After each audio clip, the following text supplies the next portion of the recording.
Ленфильм расширят и модернизируют. Обновление киностудии входит в план года российского кино. Сегодня Ленфильм – это крупная в стране фабрика, где в 10 павильонах работают более 250 сотрудников, и каждый день проходят съемки.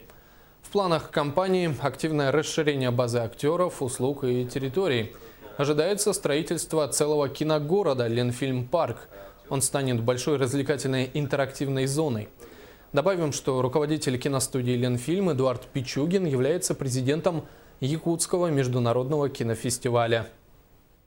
Самое главное, что мы обсуждаем сегодня именно будущие кинопроекты. Выпускаем свои сегодня фильмы, которые уже сделали.